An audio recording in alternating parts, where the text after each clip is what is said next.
Medchal MLA Mallareddy, ఆయన కొడుకు Bhadra Reddy and మల్కాజ్గిరికి సంబంధించిన ఎమ్మెల్యే మర్రి రాజశేఖర్ రెడ్డి వీళ్ళు ముగ్గురు కూడా ఈరోజు డీకే శివకుమార్తో భేటీ అయ్యారు. ఏకంగా బెంగళూరులో ప్రత్యక్షమయ్యారు. ఇదే ఇప్పుడు షాకింగ్ వార్త అనుకోవచ్చు. ఒక రకంగా డీకే శివకుమార్తో వీళ్ళు ముగ్గురు కూడా భేటీ అయ్యారు. సో ఒకటే మనందరికీ తెలుసు, ఎగ్జాక్ట్లీ ఒక 4-5 రోజుల క్రితం మల్లారెడ్డికి సంబంధించిన కాలేజెస్ మీద దాడులు అయ్యాయి, పెద్ద ఎత్తున ఆక్రమణలు జరిగాయి. చెరువు భూముల్లో కాలేజీలు కట్టారు కాబట్టి ఈ ఆక్రమణలు కూల్చివేస్తున్నాము అన్నటువంటి నోటీస్ ఇచ్చి మరీ కూల్చివేయడం జరిగింది. సో అందులో భాగంగానే ఇప్పుడు ఓన్లీ మర్రి రాజశేఖర్ రెడ్డికి సంబంధించిన కాలేజ్ ఏరోనాటికల్ కాలేజ్, అది దూలపల్లిలో ఉంది. సో ఆ కాలేజ్ని కూల్చివేసిన తర్వాత ఎక్కడ కూడా ఈ ఫ్యామిలీ కంప్లీట్గా కామ్ డౌన్ అయిపోయింది అనుకోవచ్చు. ఎందుకంటే గతంలో మనకు తెలుసు ఎంత పెద్ద ఎత్తున ఆరోపణలు చేశారు. అండ్ మల్లారెడ్డికి సంబంధించి ఆయన ఎప్పుడు మాట్లాడినా కూడా ఒక సెన్సేషనల్ కామెంట్సే చేస్తూ ఉంటారు. అండ్ ఎవరో ఒకరి మీద అటాకింగే దిగుతూ ఉంటారు. అట్లాంటిది ఏకంగా గతంలో ఒక 8 నెలల క్రితం, అంటే బీఆర్ఎస్ పార్టీ అధికారంలో ఉన్నప్పుడు ఈ ఎలక్షన్స్ కంటే ముందు ఆయన తొడగొట్టి డైరెక్ట్గా రేవంత్ రెడ్డికి సవాల్ విసిరారు. అండ్ ఆయన గురించి కొంత భయంకరంగా మాట్లాడినటువంటి సిచ్యువేషన్ కనిపిస్తోంది. రేవంత్ సింగిల్ అంటే అసలు మర్యాద కూడా లేకుండా మాట్లాడిన సిచ్యువేషన్. అండ్ ఆ వీడియో ఇప్పుడు ఈ కూల్చివేతల తర్వాత ఎంత భయంకరంగా వైరల్ అయిందో కూడా మనందరికీ తెలుసు. తొడగొట్టి డైరెక్ట్గా ఇప్పుడు సీఎం రేవంత్ రెడ్డిగా ఉన్నటువంటి వ్యక్తి గతంలో మల్కాజ్గిరికి సంబంధించిన పార్లమెంట్ మెంబర్ కాబట్టి ఆయన్ని డైరెక్ట్గా కామెంట్ చేసి సవాల్ విసిరిన పరిస్థితి మనకందరికీ తెలిసిందే.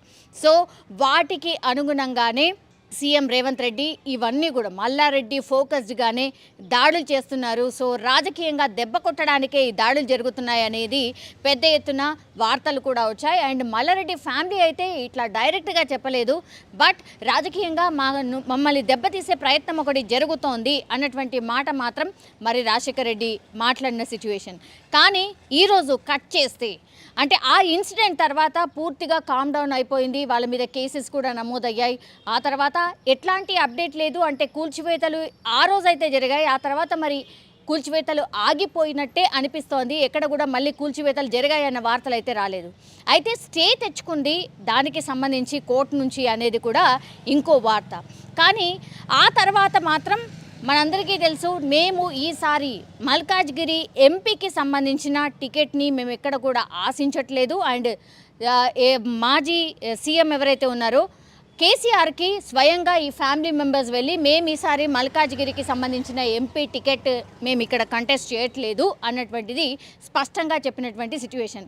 గతంలో మనకు తెలుసు డైరెక్ట్గా మల్లారెడ్డి చెప్పారు, ఈసారి మల్కాజ్గిరి ఎంపీ టికెట్ నా కొడుకే రాబోతోంది, భద్రారెడ్డి పోటీలో ఉండబోతున్నారు అని గతంలో అసలు కేసీఆర్ ఆ పార్టీ అనౌన్స్ చేయకంటే ముందే ఈయన్నే ప్రకటించుకున్నారు. కానీ స్వయంగా ఆయన్నే వచ్చి మాజీ సీఎం కేసీఆర్ని కలిసి మేము ఈసారి బీఆర్ఎస్ తరఫు నుంచి ఏ పార్టీ తరఫు నుంచి కూడా మేము ఎక్కడ కూడా మల్కాజ్గిరి ఎంపీ టికెట్ నుంచి కంటెస్ట్ చేయట్లేదు అన్నటువంటి మాట ఆఫ్టర్ కూల్చివేతల తర్వాత ఈ వార్త కూడా బయటకు వచ్చింది. దీనికి సంబంధించి కూడా ఎక్కడ కూడా క్లారిఫికేషన్ రాలేదు. బట్ పెద్ద ఎత్తున వార్తలు అయితే వచ్చాయి, మేము ఎక్కడ కూడా మల్కాజ్గిరి ఎంపీ టికెట్ నుంచి మేము కంటెస్ట్ చేయట్లేదు అని. సో అందులో భాగంగానే ఎంపీ టికెట్ నుంచి రేసు నుంచి మల్లారెడ్డి ఫ్యామిలీ తప్పుకుంది కాబట్టి ఇంకో వేరే పర్సన్స్ కోసం వెతుకుతున్న పరిస్థితి కనిపిస్తోంది. అయితే ఆ కూల్చివేతల తర్వాత మల్లారెడ్డి డెఫినెట్లీ పార్టీ మారబోతున్నారు. కాంగ్రెస్లో జాయిన్ కావడానికి విశ్వ ప్రయత్నాలు జరుగుతున్నాయి. ఇవన్నీ కూల్చివేతలు మా మీద ఇట్లాంటి దాడులు ఆగాలి అంటే మాత్రం ఒకే ఒక మార్గం, అది ఏంటి అని అంటే ఖచ్చితంగా కాంగ్రెస్ పార్టీలో జాయిన్ కావడం. ఈ మాట ద్వారానే ఆయన పూర్తిగా విశ్వ ప్రయత్నాలు చేస్తున్నారు. ఎట్టి పరిస్థితుల్లో కాంగ్రెస్ పార్టీలో జాయిన్ కావడానికి అయితే దారులు ఉన్నాయో అవన్నీ వెతుకుతున్నట్టు కనిపిస్తోంది. ఇక్కడ సీఎం రేవంత్ రెడ్డికి సన్నిహితులైనటువంటి వాళ్ళ అందరితోనే మాట్లాడారు. వేం నరేందర్ రెడ్డి సీఎంకి రైట్ హ్యాండ్ అని చెప్తూ ఉంటారు. ఆయన కాంగ్రెస్ పార్టీలో అత్యంత కీలకం. అండ్ ఎస్పెషల్లీ సీఎం రేవంత్ రెడ్డికి అత్యంత దగ్గర సన్నిహితుడు అయినటువంటి వ్యక్తిని కూల్చివేతల రోజే కలవడం జరిగింది. ఈ కూల్చివేతలు ఆపేసేయండి, మీకు ఏం కావాలో చెప్పండి, మేము కావాల్సి వస్తే కాంగ్రెస్ పార్టీలో జాయిన్ కావడానికి కూడా రెడీగా ఉన్నాము అన్నటువంటి మాట ఆ రోజు చెప్పడం రావడం కూడా జరిగిపోయింది. ఆ తర్వాత మాత్రం ఆయన ఏం మాట్లాడారో ఏంటో తెలీదు. బట్ ఇప్పటికీ కూడా కాంగ్రెస్ నుంచి ఒక గ్రీన్ సిగ్నల్ అయితే రాలేదు కాబట్టి ఇంకా కూడా ఈ ప్రయత్నాలు జరుగుతున్నట్టు కనిపిస్తోంది. అందులో భాగంగానే ఈ ఫోటో ఏదైతే మీరు చూస్తున్నారో డీకే శివకుమార్ ఈ trouble shooter for Congress party అంటుంటారు. ఎక్కడ ఏ ఇబ్బంది అయినా కాంగ్రెస్ పార్టీకి ఏ స్టేట్లో ఇబ్బంది అయినా ఆయనే ఉంటారు. Trouble shooter of Congress party ఎవరు అంటే డీకే శివకుమార్ అంటూ ఉంటారు. సో ఏకంగా ఈ ఫ్యామిలీ మెంబర్స్ అందరూ కూడా డీకే శివకుమార్ని కలవడం అండ్ ఈ ఫోటో బయటికి రావడం ఇప్పుడు వైరల్గా మారిపోయింది. సో డైరెక్ట్గా ఇంకా ఇక్కడ ఎవరితోని పాసిబుల్ కావట్లేదు. సీఎం రేవంత్ రెడ్డికి ఎవరి ద్వారా చెప్పించినా వర్కౌట్ కావట్లేదు. కాంగ్రెస్ పార్టీలో జాయిన్ కావాలంటే ఒకే ఒక్క దిక్కు, అది డీకే శివకుమార్ అని భావించినట్టున్నారు. అందుకే మల్లారెడ్డి ఫ్యామిలీ ఈరోజు డైరెక్ట్గా డీకే శివకుమార్ని కలిసినట్టు స్పష్టంగా మనకైతే అర్థమవుతోంది. మరి డీకే శివకుమార్కి ఏం రిక్వెస్ట్ చేశారు? కాంగ్రెస్ పార్టీలో జాయిన్ అవుతామని చెప్పారా, లేకపోతే ఈ కూల్చివేతలు ఆపండి ఆర్ రేవంత్ రెడ్డి దూకుడుగా వెళ్ళబోతున్నారు, నెక్స్ట్ ఇంకా ఆయన స్టెప్స్ ఎలాంటివి ఉండబోతున్నాయి? డెఫినెట్లీ మా ఫ్యామిలీ టార్గెట్లో ఉంది కాబట్టి దయచేసి మీరైనా చెప్పండి, సీఎం రేవంత్ రెడ్డికి చెప్పే ప్రయత్నం చేయండి అన్న రిక్వెస్ట్ చేసినట్టుగా కూడా పెద్ద ఎత్తున వార్తలు అయితే వస్తున్నాయి. సో అందులో భాగంగానే ఈ పిక్ మీరు ఏదైతే చూస్తున్నారో అందులో భాగంగానే ఈ పిక్ అని కూడా మనకైతే అర్థమవుతోంది.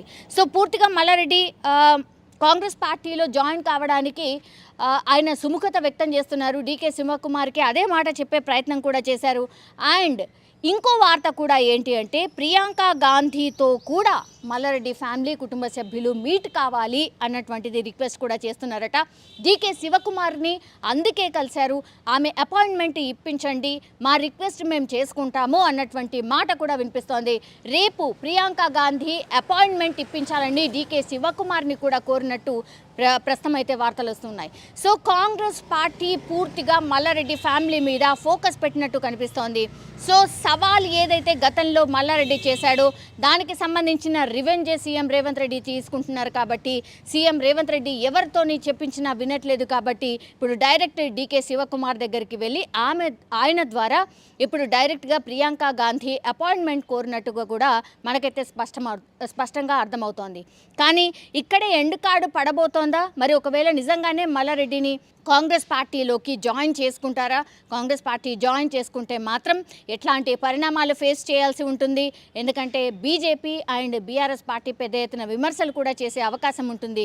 గతంలో మీరే విమర్శలు చేశారు, అట్లాంటి నాయకుల్ని మీ పార్టీ తీసుకుంది కాబట్టి ఇంకా మీ పార్టీకి ఎలాంటి క్రెడిబిలిటీ ఉంటుంది అన్న క్వశ్చన్ కూడా రైజ్ అవుతుంది. కాబట్టి అందులో భాగంగానే ఇంత ప్రయత్నం చేసినా కూడా రేవంత్ రెడ్డి కాంగ్రెస్ పార్టీలోకి తీసుకోవడానికి సుముఖంగా లేరు. అందుకే డీకే శివకుమార్ ద్వారా ఈ మంతనాలు చేస్తున్నట్టుగా కూడా స్పష్టంగా అర్థమవుతోంది. అందులో భాగంగానే ఈ ఫోటో బయటకు వచ్చింది. ఈ ఫోటోనే చెప్తోంది. సో మల్లారెడ్డి ఫ్యామిలీ పూర్తిగా సరెండర్ అయిపోయి కాంగ్రెస్ పార్టీలో జాయిన్ కావడానికి విశ్వ ప్రయత్నాలు చేస్తుంది అని స్పష్టంగా అర్థమవుతున్న సిచ్యువేషన్ కనిపిస్తోంది. ఈ ఫోటో బయటకు వచ్చింది కాబట్టి ఇప్పుడు ఈ వార్త వైరల్ అయింది కాబట్టి ఇప్పుడు మల్లారెడ్డి ఫ్యామిలీ మరి దీనికి సంబంధించిన క్వశ్చన్ చేస్తే మరి ఎట్లాంటి రెస్పాన్స్ ఇవ్వబోతోంది ఆర్ ఎట్లాంటి ఆన్సర్స్ ఇవ్వబోతోంది? ఈ పిక్ అయితే పూర్తిగా వైరల్గా మారిపోయింది కాబట్టి వాళ్ళు డీకే శివకుమార్తో మీట్ అయిన తర్వాత మరి నిజంగానే ప్రియాంక గాంధీ అపాయింట్మెంట్ దొరుకుతుందా లేదా వేచి చూడాల్సిందే. అండ్ కాంగ్రెస్ పార్టీ నిజంగానే మల్లారెడ్డి ఫ్యామిలీని కాంగ్రెస్ పార్టీలోకి ఆహ్వానిస్తుందా, తీసుకుంటుందా అనేది కూడా వేచి చూడాల్సిందే.